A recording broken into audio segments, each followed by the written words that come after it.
പാർട്ടിയുടെ ജില്ലാ പ്രസിഡന്റ് ശ്രീ കരമന ജയൻ ഈ സമരത്തിൽ അണിനിരന്നുകൊണ്ട് ഇവിടെ എത്തിയിട്ടുള്ള ശ്രീമാൻ ഷോൺ ജോർജ്, ശ്രീ ശിവൻകുട്ടി, ശ്രീ അനൂപ് ആന്റണി, മറ്റ് ആദരണീയരായിട്ടുള്ള നേതാക്കളെ, പ്രിയപ്പെട്ട സഹപ്രവർത്തകരെ, സഹോദരി സഹോദരന്മാരെ, നല്ലവരായ നാട്ടുകാരെ, മാധ്യമ സുഹൃത്തുക്കളെ, എല്ലാവർക്കും എന്റെ വിനീതമായ നമസ്കാരം. വളരെ ചരിത്ര പ്രാധാന്യമുള്ളതും നമ്മുടെ രാജ്യത്ത് ഇന്നേവരെ കണ്ടിട്ടുള്ളതിൽ വെച്ച് ഏറ്റവും പ്രധാനപ്പെട്ടതുമായ ഒരു നിയമ ഭേദഗതിക്കാണ് ശ്രീമാൻ നരേന്ദ്രമോദിജിയുടെ നേതൃത്വത്തിലുള്ള NDA സർക്കാർ ഇന്ന് പാർലമെന്റിൽ തുടക്കമിടുന്നത്. ഇന്ന് ലോക്സഭയിലും നാളെ രാജ്യസഭയിലുമായി ചരിത്രപരമായ വഖഫ് ഭേദഗതി നിയമം ചർച്ചയ്ക്കെടുക്കുകയാണ്. കോൺഗ്രസ് ഗവൺമെന്റുകൾ മാറി മാറി ഭരിച്ച UPA ഇന്ത്യ ഗവൺമെന്റുകൾ കേവലം വോട്ട് ബാങ്ക് താൽപര്യം മാത്രം ലക്ഷ്യം വെച്ചുകൊണ്ട് ഈ നാട്ടിലെ സാധാരണ ജനങ്ങളുടെ, പാവപ്പെട്ടവരുടെ, ജനാധിപത്യപരമായും നിയമപരമായും ജീവിക്കുന്നവരുടെ കുടികിടപ്പ് അവകാശത്തിന് മേൽ ചോദ്യചിഹ്നം ഉയർത്തിക്കൊണ്ടുള്ള ഒരു കാടൻ നിയമമാണ്, ഒരു കരി നിയമമാണ് കോൺഗ്രസ് സർക്കാർ വഖഫ് ഭേദഗതിയിലൂടെ ഈ രാജ്യത്ത് നടപ്പാക്കിയത്.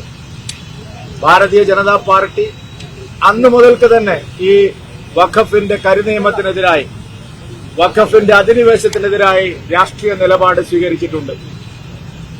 പ്രധാനമന്ത്രി ശ്രീ നരേന്ദ്രമോദിജിയുടെ നേതൃത്വത്തിൽ കഴിഞ്ഞ 10 വർഷം മുമ്പ് അധികാരത്തിൽ വന്ന NDA സർക്കാർ പാർലമെന്റിൽ നടത്തിയ നിയമ ഭേദഗതികളെല്ലാം നോക്കിയാൽ ആത്യന്തികമായ അതിന്റെ പ്രയോജനം ഈ നാട്ടിലെ സാധാരണക്കാർക്കും പാവപ്പെട്ടവർക്കുമാണ്. വഖഫ് നിയമ ഭേദഗതി പരിഷ്കരിക്കുന്നതിലൂടെ, പുതിയ അമെന്റ്മെന്റിലൂടെ ഈ രാജ്യത്ത് ജനാധിപത്യപരമായി, നിയമപരമായി പണം കൊടുത്ത് കൈവശം വെച്ചിരുന്ന അവരുടെ യഥാർത്ഥ ഭൂമിയിന്മേലുള്ള അവകാശം പ്രിയപ്പെട്ടവരെ അവർക്ക് തിരിച്ചു കിട്ടാൻ പോവുകയാണ്. ഏത് ഭൂമിയും ഏത് നിമിഷത്തിലും ആർക്ക് വേണമെങ്കിലും വഖഫ് ചെയ്യാമെന്നുള്ള കരിനിയമം ആണ് ഇപ്പോൾ കോൺഗ്രസ് കൊണ്ടുവന്നിട്ടുള്ള നിയമം. മാത്രമല്ല, ആ അധിനിവേശത്തിനെതിരായി ഒരു സാധാരണ പൌരൻ സ്വന്തം കാശ് കൊടുത്ത് നികുതി അടച്ച് നിയമപരമായി കൈവശം വച്ചിരിക്കുന്ന ഏത് ഭൂമിയും വഖഫ് ബോർഡിന് സ്വമേധയാ വഖഫ് ചെയ്യാനുള്ള അധികാരം.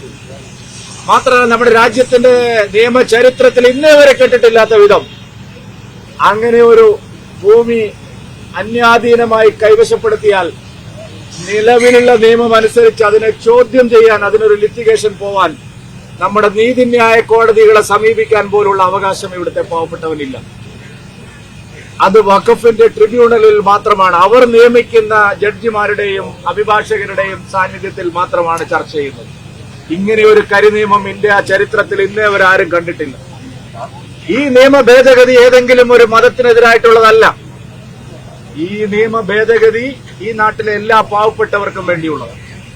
ഈ നിയമ ഭേദഗതി മുസ്ലിം സമുദായത്തിലെ ഒറ്റപ്പെട്ടവർക്കും പാവപ്പെട്ടവർക്കും പാർശ്വവൽക്കരിക്കപ്പെട്ടവർക്കും വേണ്ടി കൂടിയുള്ളതാണ് എന്നുള്ളതാണ് വഖഫ് ബോർഡിനെതിരായി നമ്മുടെ രാജ്യത്ത് നടക്കുന്ന നിയമ തർക്കങ്ങൾ നമ്മൾ പരിശോധിച്ചാൽ. ഇത് ക്രിസ്ത്യാനികളും ഹിന്ദുക്കളും മാത്രമല്ല, വഖഫ് ബോർഡിന്റെ ഈ കരിനിയമത്തിനെതിരായി രാജ്യത്ത് പോരാടുന്ന അനേകം വ്യക്തികൾ മുസ്ലിം സമുദായത്തിലുള്ളവരുമാണ്. എല്ലാ കണ്ണുകളും ഉറ്റുനോക്കുന്നത് കേരളത്തിലെ MPമാരിലേക്കാണ്. ഈ നിയമം പാർലമെന്റ് ചർച്ചയ്ക്കെടുക്കുമ്പോൾ എല്ലാ കണ്ണുകളും ഉറ്റുനോക്കുന്നത് കേരളത്തിൽ നിന്നുള്ള ഇന്ത്യ മുന്നണിയിലെ MPമാരുടെ നേരെയാണ്. എന്താണ് അവർ സ്വീകരിക്കാൻ പോകുന്നത്? അതിന് ചരിത്രപരമായ ഒരു പ്രാധാന്യം കൂടിയുണ്ട്. കഴിഞ്ഞ എത്രയോ വർഷങ്ങളായി മുനമ്പത്തെ ഒരു ജനത, പാവപ്പെട്ട ഒരു ജനത ഈ വഖഫ് അധിനിവേശത്തിനെതിരായിട്ടുള്ള വലിയ പോരാട്ടത്തിലാണ്. ആ പോരാട്ടം നടക്കുമ്പോൾ ഇവിടുത്തെ കോൺഗ്രസിന്റെയും LDFന്റെയും MPമാര് പറഞ്ഞു, ഞങ്ങൾ നിങ്ങളുടെ കൂടെയാണ്, മുനമ്പ് വഖഫ് ഭൂമിയല്ല, ഞങ്ങൾ നിങ്ങളോടൊപ്പം പാറ പോലെ ഉറച്ചു നിൽക്കുന്നു എന്നാണ് പറഞ്ഞത്. അവർ പറഞ്ഞത് കാപട്യമായിരുന്നോ അതല്ല സത്യസന്ധമായ നിലപാടായിരുന്നോ എന്ന് തിരിച്ചറിയാനുള്ള ഒന്നാന്തരം അവസരമാണ് പ്രിയപ്പെട്ടവരെ ഈ നാട്ടിലെ ജനങ്ങൾക്ക് വന്നിരിക്കുന്നത്. തങ്ങൾ അഭിനയിക്കുകയായിരുന്നോ അതല്ല ശരിയായി തങ്ങൾ മുനമ്പം നിവാസികളോടൊപ്പമാണോ എന്ന് ഇന്നും നാളെയുമായി മലയാളികൾക്ക് മുഴുവൻ ബോധ്യമാവും, കേരളത്തിന് ബോധ്യമാവും. ഞങ്ങളിപ്പോ ശശി തരൂരിന്റെ ഓഫീസിന് മുമ്പിലാണുള്ളത്. പല കാര്യങ്ങളിലും സ്വതന്ത്രമായ നിലപാട് സ്വീകരിക്കുന്ന ഒരു നേതാവാണല്ലോ ശശി തരൂർ. മോദിയുടെ വാക്സിൻ നയതന്ത്രത്തെയും മോദിയുടെ റഷ്യ യുക്രൈൻ തർക്കത്തിൽ ഇടപെട്ടതിന്റെയും ഒക്കെ കാര്യങ്ങൾ അദ്ദേഹം വിശദീകരിക്കുകയുണ്ടായി. എനിക്ക് ശശി തരൂരിനോട് വിനയത്തോടെ ചോദിക്കാനുള്ള ഒരു ചോദ്യം, താങ്കൾ ഉയർത്തിപ്പിടിക്കുന്ന നൈതികത, നിഷ്പക്ഷത, സ്വതന്ത്ര നിലപാട് അത് ആത്മാർത്ഥതയുള്ളതാണെങ്കിൽ വഖഫ് കരിനിയമത്തിനെതിരായ ഈ ഭേദഗതിയിൽ താങ്കളുടെ നിലപാട് എന്താണ് എന്നറിയാൻ ഞങ്ങൾ ആഗ്രഹിക്കുന്നു. ചോദിക്കുന്നത് വെറുതെയല്ല. എങ്ങനെയാണ് ശശി തരൂർ അവസാന നിമിഷം ശ്രീ രാജീവ് ചന്ദ്രശേഖരെ പരാജയപ്പെടുത്തി ഇവിടെ ജയിച്ചത്? പ്രിയപ്പെട്ടവരെ, കേരളത്തിലെ LDF, UDF എംപിമാർ ഇവിടെ എങ്ങനെയാണ് ജയിച്ചത്? മഹാഭൂരിപക്ഷം വരുന്ന ക്രൈസ്തവ സമൂഹത്തിന്റെ നിർലോഭമായ പിന്തുണ തേടിക്കൊണ്ടാണ് കേരളത്തിൽ കഴിഞ്ഞ തെരഞ്ഞെടുപ്പിലും UDFന്റെ എംപിമാർ മുന്നിൽ വന്നത്. എന്നാൽ CBCയും KCBCയും ഇന്നേ വരെ ചരിത്രത്തിൽ നാം കേട്ടിട്ടില്ല ഇങ്ങനെ ഒരു ആവശ്യം ഉന്നയിക്കുന്നത്. രാജ്യത്തെ ഒരു പ്രശ്നത്തിലും ഇത്ര ശക്തവും തീഷ്ണവുമായ ഒരു നിലപാട് ക്രൈസ്തവ സമൂഹം സ്വീകരിച്ചിട്ടില്ല. CBCയും KCBCയും അർത്ഥശങ്കയ്ക്കിടയില്ലാത്ത വിധം ഈ വഖഫ് നിയമ ഭേദഗതിക്ക് അനുകൂലമായി കേരളത്തിലെ എംപിമാർ വോട്ട് ചെയ്യണമെന്ന് ആവശ്യപ്പെട്ടിട്ടുണ്ട്. നമ്മൾ അതിനെ സ്വാഗതം ചെയ്തിട്ടുണ്ട്. ശരിയായ നിലപാട് അവർ സ്വീകരിക്കുന്നു. ക്രിസ്ത്യൻ മഹാഭൂരിപക്ഷത്തിന്റെ വോട്ട് വാങ്ങിപ്പോയ കേരളത്തിലെ LDF, UDF എംപിമാർ അവരുടെ നിലപാടിനോടൊപ്പം നിൽക്കുന്നോ ഇല്ലയോ എന്നറിയാനുള്ള ഏറ്റവും പ്രധാനപ്പെട്ട സന്ദർഭമാണിത്. 18% കേരളത്തിലെ ക്രൈസ്തവ സഹോദരന്മാർ. ഒരു ചെറിയ മൈക്രോസ്കോപ്പിക് മൈനോറിറ്റി അല്ല. അവര് ഒരു പ്രധാനപ്പെട്ട ന്യൂനപക്ഷ വിഭാഗമാണ്. അവരെ നിങ്ങൾ പരിഗണിക്കുന്നുണ്ടോ ഇല്ലയോ? അതല്ല നിങ്ങൾ വോട്ട് ബാങ്ക് താൽപര്യത്തിന് വേണ്ടി വഖഫ് ബോർഡിനോടൊപ്പം നിൽക്കുകയാണോ? ഈ ചോദ്യമാണ് കേരളത്തിലെ ജനങ്ങൾ ഉന്നയിക്കുന്നത്. 18% വിലാപങ്ങൾക്ക് കേരളത്തിൽ ഒരു പരിഗണനയും ലഭിക്കേണ്ടെന്നാണോ? 18% വരുന്ന ജനവിഭാഗങ്ങളുടെ ഒരു കൺസേണും ഇവിടെ മാനിക്കപ്പെടേണ്ടെന്നാണോ? നിങ്ങൾ ഡയറക്റ്റ് ചോദ്യത്തിനുള്ള ഉത്തരം പറയണം. കേരളത്തിലെ ക്രൈസ്തവ സഭകളും പരിശുദ്ധ മാർപ്പാപ്പ നേതൃത്വം നൽകുന്ന ക്രൈസ്തവ സമുദായത്തിന്റെ ആകെ പിന്തുണയുള്ള പ്രധാനപ്പെട്ട സംഘടനകളെല്ലാം അവർ പൊളിറ്റിക്കലായി ഇതൊരു രാഷ്ട്രീയമായിട്ടുള്ള ആവശ്യമല്ല എന്നുള്ളതിന്റെ ഏറ്റവും വലിയ തെളിവാണ്. BJP ഇത് രാഷ്ട്രീയ പ്രേരിതമായി നടത്തുന്നു എന്നുള്ള ആക്ഷേപത്തിനുള്ള ഏറ്റവും വലിയ മറുപടിയാണ്. ഞങ്ങൾ രാഷ്ട്രീയ പ്രേരിതമായ ഒരു കാര്യത്തിന് ഇറങ്ങുകയാണെങ്കിൽ എന്തിനാണ് KCBC പിന്തുണയ്ക്കുന്നത്? എന്തിനാണ് CBCയെ പിന്തുണയ്ക്കുന്നത്? അപ്പൊ ഞങ്ങളുടെ നിലപാട് ശരിയാണ് എന്നുള്ളതാണ് അതിന് കാരണം. ഇത് രാഷ്ട്രീയ പ്രേരിതമല്ല. ഇതിന് മറ്റ് ദുരുദ്ദേശങ്ങളില്ല. ഇതിവിടുത്തെ പാവപ്പെട്ടവന്റെ ജനാധിപത്യ അവകാശങ്ങൾ, നിയമപരമായ അവകാശങ്ങൾ, സ്വത്ത് സമ്പാദനത്തിനും അത് കൈവശം വെക്കാനുമുള്ള ഭരണഘടനാപരമായ അവകാശത്തിന് മേലുള്ള കടന്നാക്രമണമാണ്. ആ കടന്നാക്രമണത്തെ ചോദ്യം ചെയ്യുമ്പോഴാണ് ഇത്തരം ഒരു നിലപാട്, ശരിയായ നിലപാട് സ്വീകരിക്കേണ്ട സന്ദർഭം വന്നിരിക്കുന്നത്. ഞാൻ LDFന്റെയും UDFന്റെയും എംപിമാരോട്, പ്രത്യേകിച്ച് ശശി തരൂരിനെ പോലുള്ള വിശ്വപൌരന്മാരോട് ചോദിക്കുന്നു, നിങ്ങൾക്ക് മനസ്സാക്ഷിയുണ്ടോ? നിങ്ങൾ സത്യത്തിന്റെ കൂടെയാണോ? നിങ്ങൾ ന്യായത്തിന്റെ കൂടെയാണോ? നിങ്ങൾ നിയമപരമായി ജീവിക്കുന്ന ജനങ്ങളുടെ കൂടെയാണോ? നിങ്ങൾ ഭരണഘടനയെ സംരക്ഷിക്കാൻ ചുവന്ന ഭരണഘടനയുടെ കോപ്പി പോക്കറ്റിൽ നടക്കുന്ന എംപിമാരല്ലേ? നിങ്ങൾക്ക് മുഖത്ത് നോക്കി രാഹുൽ ഗാന്ധിയോട് പറയാൻ ധൈര്യമുണ്ടോ? നിങ്ങൾക്ക് മുഖത്ത് നോക്കി കേരളത്തിൽ നിന്നുള്ള എംപിയാണ് പ്രിയങ്ക ഗാന്ധിയുടെ മുമ്പിൽ പറയാനുള്ള ധൈര്യമുണ്ടോ? ആത്മാർത്ഥതയുണ്ടോ? ആർജവമുണ്ടോ? പ്രിയപ്പെട്ടവരെ, ഇതൊരു വലിയ പോരാട്ടമാണ്. ഇതൊരു ചെറിയ സംഗതിയല്ല.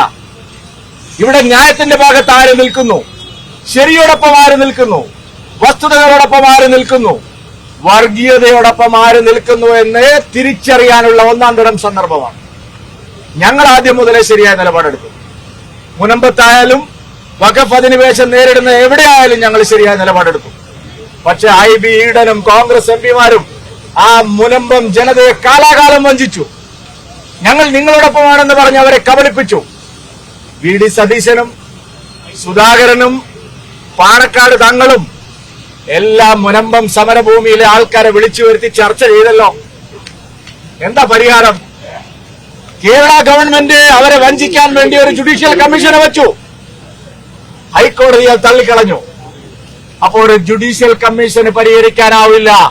പാർലമെന്റിലെ ഒരു നിയമനിർമ്മാണത്തിലൂടെ മാത്രമേ, നിയമ ഭേദഗതിയിലൂടെ മാത്രമേ ഇത് പരിഹരിക്കാൻ കഴിയൂ. വസ്തുത അതാണ്. ആ സുവർണാവസരമാണ് പാർലമെന്റ് ഇന്നും നാളെയും കാണുന്നത്. നിങ്ങൾ ആരോടൊപ്പം നിൽക്കുന്നു? നിങ്ങളുടെ നിലപാട് എന്താണ്? നിങ്ങൾ ഇത്രയും കാലം എടുത്ത ഇരട്ടത്താപ്പും വഞ്ചനയും കേരള ജനത ഒറ്റക്കെട്ടായി തിരിച്ചറിയാൻ പോകുന്നു. സുഹൃത്തുക്കളെ, മുസ്ലിം സമുദായത്തിലെ പാവപ്പെട്ടവരും പാർശ്വവൽക്കരിക്കപ്പെട്ടവരും ലാൻഡ് ലോഡ്സും റിയൽ എസ്റ്റേറ്റ് മാഫിയകളും അപ്പുറത്തായിരിക്കും.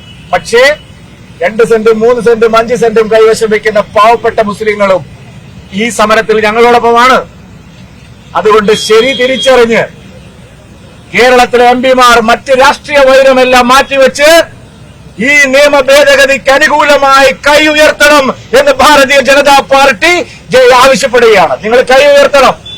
നിങ്ങൾക്ക് ആത്മാർത്ഥതയുണ്ടെങ്കിൽ, നിങ്ങളെ വോട്ട് ചെയ്ത് ജയിപ്പിച്ചവരോടുള്ള ഒരു ബാധ്യത നിങ്ങൾക്ക്, ഉത്തരവാദിത്തം നിങ്ങൾക്കുണ്ടെങ്കിൽ പാർലമെന്റിൽ നിങ്ങൾ കൈ ഉയർത്തണം.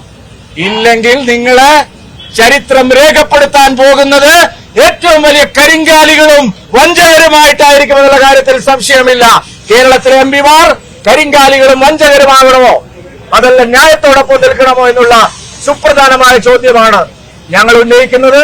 അതിന് ഈ നാട്ടിലെ ജനങ്ങളുടെ പിന്തുണയുണ്ടാവണമെന്ന് അഭ്യർത്ഥിച്ചുകൊണ്ട് എല്ലാവരോടും ഒരിക്കൽ കൂടി വഖഫ് നിയമ ഭേദഗതി സുന്ദരമായി പാസ്സാവാൻ, വൻഭൂരിപക്ഷത്തിൽ പാസ്സാവാൻ എല്ലാവരും പ്രാർത്ഥിക്കണം. എല്ലാ എംപിമാരുടെയും കണ്ണ് തുറപ്പിക്കാൻ വോട്ടർമാരെല്ലാവരും മുന്നോട്ട് വരണം എന്നാവശ്യപ്പെട്ടുകൊണ്ട് ഞാൻ എന്റെ പ്രസംഗം അവസാനിപ്പിക്കുന്നു. ഈ സമരം ഔപചാരികമായി ഉദ്ഘാടനം ചെയ്ത് അറിയിച്ചുകൊണ്ട് നിർത്തുന്നു. നിങ്ങൾക്ക് നമസ്കാരം. വന്ദേ മാതരം.